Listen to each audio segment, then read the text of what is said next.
Pre, patay ako. Oh, bakit? Bagsak ako sa lahat ng exam. As in, lahat ng subject bagsak ako. Paano nangyari yun? Ginawa mo ba yung sinabi kong pamahiin sa'yo na kapag may exam, maglagay ka ng libro sa ilalim ng unan bago matulog? Yun nga ginawa ko naman yung sinabi mong pamahiin Kaso, ewan ko ba't hindi gumana? Oh, yun naman pala nakalimutan mo pa rin yung review mo? Ha? Ay, kailangan ba mag-review? Ay, naku naman. Naglalagay ng libro sa ilalim ng unan bago matulog kapag may exam para hindi makalimutan yung ni-review.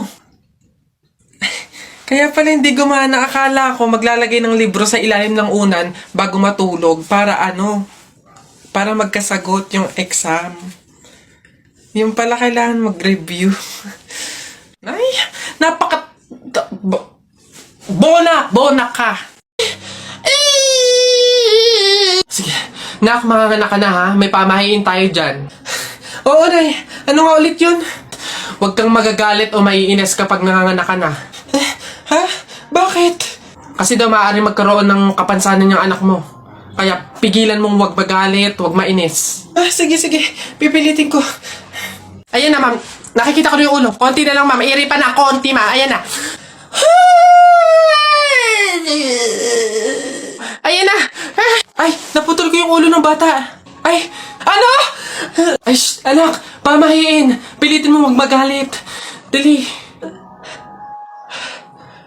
Okay. Chill. Pamahiin. Sige, nurse, kabit mo na lang mamaya. Uy, pre! Oh, ano na naman? Eto na nga, pre, ikikwento ko. Naniniwala ka ba sa mga pamahiin? Ba, hindi ako papaloko sa mga ganyan, mga pang-uto-uto lang yung mga pamahiin na yan. Ay nako, pre, ngayon, kailangan mo nang maniwala. Bakit naman? Anong mangyayari kung hindi ako sumunod sa pamahiin na yan? Ay nako, pre, hindi mo naiitanong. Nung hindi ako sumunod dun sa pamahiin na yun, may nangyari sa aking masama. Ay, ano yun? Ano nangyari? Hindi ko kasi sinunod yung pamahiin na kapag nakabasag ka ng pinggan, wag na wag kang lilingon kasi tsak na may mangyayari sa yung masama. Na-experience ko, may nangyari talaga sa akin. Bawal lang talaga sabihin Kaya, mas mabuting sundin mo na lang. Ayan, Daya naman. Ba't hindi pwedeng sabihin? Pero sige. Ano yung pamahiin? Pag nakabasag ako ng pinggan, wag akong titingin sa likod kasi may mangyayari sa aking masama. Sige, noted. Susundin ko yung pamahiin na yan. Nay, anong ulam?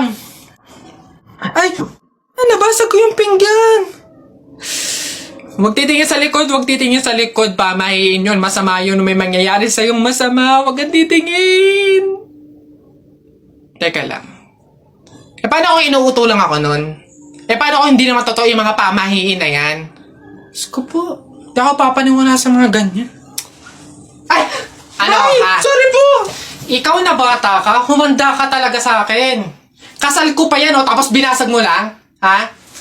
Pasok! Garote talaga yung aabutin mo sa akin! Pasok! Magtanda ka ngayong bata ka. Kaya pala bawal lumingon. May mangyayaring ang masama.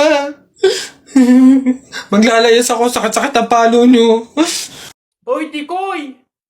Ano na naman? May trivia ako sa'yo. Alam mo ba yung sibuyas lang yung may kakayahang makapagpaiyak sa tao ng mabilis? Ganun na. Wait lang. Naano ka ba dyan? Syempre, sabi mo sibuyas lang yung makakapagpaiyak sa tao. Bakit hinampas kita nitong kawali, umiyak ka? Yabang naman pala nito, hindi naman pala totoo. Ayun ho. Ayan, magandang hapon po sa mga viewers natin dyan. Andito po kami ngayon sa reunion ng aming pamilya. Kung makikita nyo, ayan ho ang mga handa naming pagsasalu-saluhan mamaya.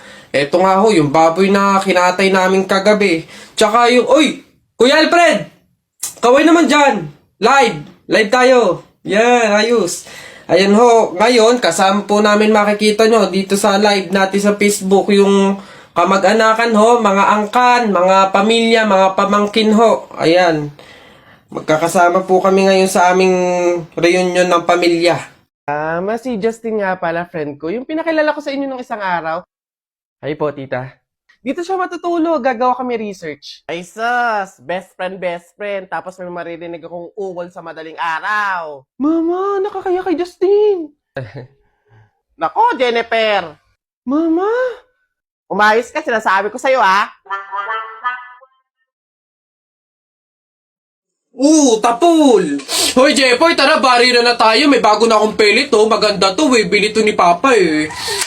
Ba't yan binili mo? Ang late-late naman yan. Di na naman uso yung mga pellet na ganyang maliliit, eh. Yung sa akin, mahaba. Isang ganun agad, tapol agad. Yung sa'yo mukhang mahina, eh. Yan ata yung nangangain ng bala.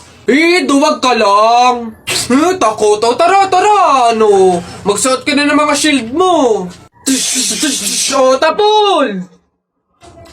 Hay, tumigil-tigil nga kayo sa barilan nyo pag kayo nakamat at naka-hospital pa kayo, sinasabi ko sa inyo.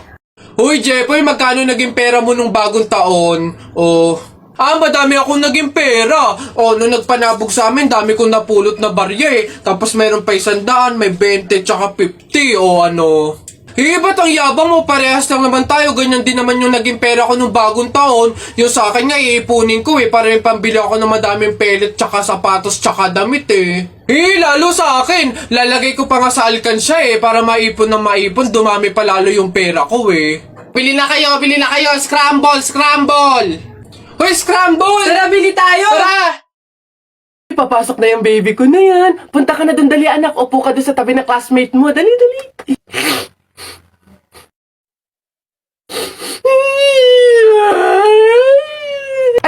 Ay, sige, magagalit si teacher, nak. Sige.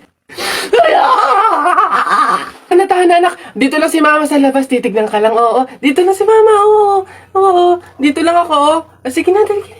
Dito ka lang? Oh, nak, dito lang si mama. Dito lang sa labas. Titignan kita, ha?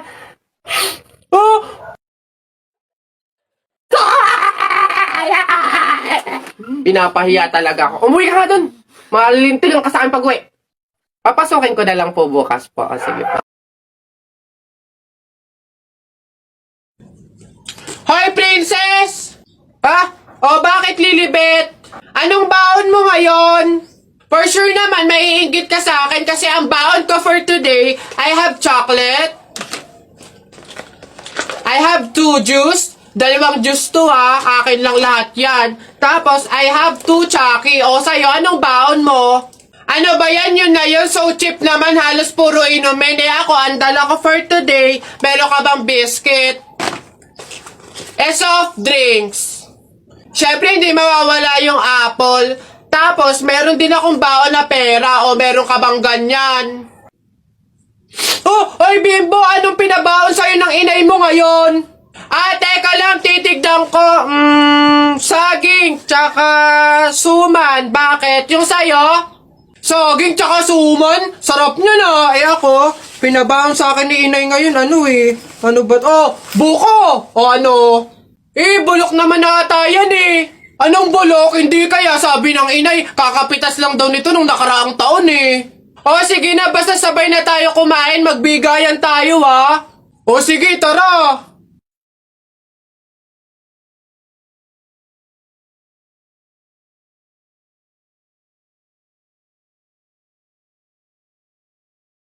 Hoy, ang ganda dito. Tara, picture tayo. Let's G. 1, 2, 3. Ay, di ba bawal to? Alam ko pamahiin to, na bawal mag-picture yung 3 tao kasi mamamatay daw yung nasa gitna. So mamamatay ako? Mamamatay ako. Mamamatay, paano na ako? Yung pangarap ko, paano yung pamilya ko? Mamamatay ako. Huy, easy. Kasalanan nyo itong dalawa, ang kakapal na mukha nyo. Tinuring ko kayo kaibigan, tapos tinraidor nyo lang ako. Pinagplanuhan nyo itong dalawa, no? Ang kakapal. Aray ko, yung puso ko. Aray ko. Excuse me. May tatanong lang sana ako. Ay, sige po. Ano po yun? Kaibigan kasi ako nung namatay. Ililibing na, di ba? Napansin ko kasi wala yung taga-sigaw. Wala ba kayong nilagay? Ay, bakit po kailangan ng taga-sigaw? Kasi di ba kaya siya namatay kasi pinatay siya? Nahuli na ba yung pumatay? Ay, ganun po ba? Hindi pa po nahuli yung suspect, eh. Hindi pa pala. Ang pamahiin kasi dyan, para daw makonsensya yung pumatay dun sa tao, is kailangan pag ililibing na, maglagay daw ng taga-sigaw para sumuko na yung pumatay sa kanya. Sige po, ako na lang po, yung sisigaw. Ay, ikaw na lang. Ah, sige, mabuti. Ayos, sige.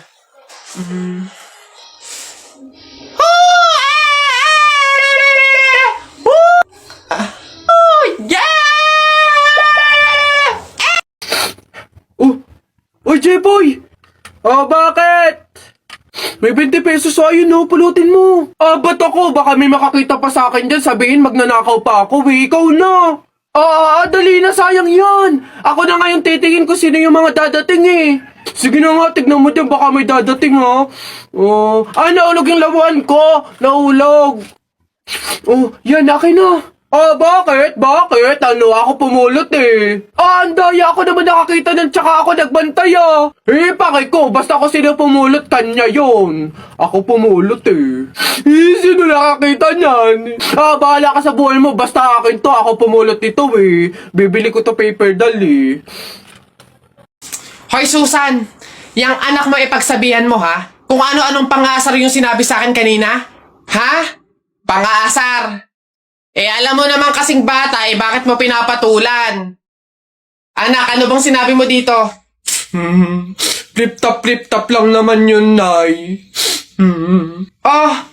Flip-top lang naman pala eh. Alam mo ba ang flip-top? Baka gusto mo mag-sample pa ako. Eto. Alam ko ulam nyo kagabi, sardinas. Binulatlat ko yung ilong mo, kita buong Pilipinas. Ano? Parang hinahamon mo ata ako ha. Hindi ako papayag, hindi porke ngayon ko lang nalaman ng flip-top na yan hindi ko kaya makipagsabayan. Kala mo ikaw lang may baon. Ito akin. Tatay mo, padre. Nanay mo, madre. Ikaw, mukhang kapre. Ano? Yabang nito, kala mo siya naman. Yun na yun. Ano ba yan? Wala namang kasakit-sakit yung mga sinasabi mo. Eto tingnan natin kung hindi ito ang ikatalo mo. Damit mo green, short mo green. Lahat ng gamit mo green. 1996, pinanganak yung mister mong bading. Wow! Ano, wala na, talo na. Ha? Masakit na yun sa'yo? Baka dito ka masasaktan, sinasabi ko sa'yo. Damit mo blue, short mo blue. Nakita ko yung pototoy ng asawa mo, kasing liit ng BioFlu. Ano? Yabang, ano? Go na, Wala. Uwi na. Ha? Paano mo nakita? Anak, umuwi na nga tayo. Eduardo! Nak? Nay, bakit? Mamaya, ilabas mo yung mga sopas at dadalaw daw dito sa burol ng lolo mo si Ate Telay mo. Ha? Si Ate Telay ma, yung ang anak is si Jacob? Oo, bakit? Naku, Nay, crush na crush ko yung dati pa. Wait lang, mag-ayos lang ako. Hoy, teka. Ha? Di ba sinabi ko na sa'yo, may pamahiin. Bawal magsuklay, bawal maligo, bawal magsalamin kapag may burol. Ha? Nay, ano ba yung pamahiin na yun? Hindi pwede. Nakakaya naman pag nakita ni Jacob na ganito itsura ko. Ikaw tumigil-tigil dyan sa kakirahan mo. Sumunod ka. Ayos. Uy, Mare, naku, condolence. Uy, Mare, buti, nakadalaw ka dito. Ito nga pala anak ko si Jacob. Hello po, tita. May condolences po. Ay, nako, sige. Pasok kayo. Kumain kayo dun. May sopas dun. Ang hirap naman pag walang salamin. Ano itsura na ito?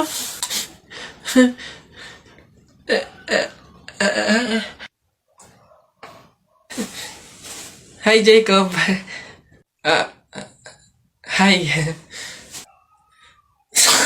Lintik na pamahiin na yan.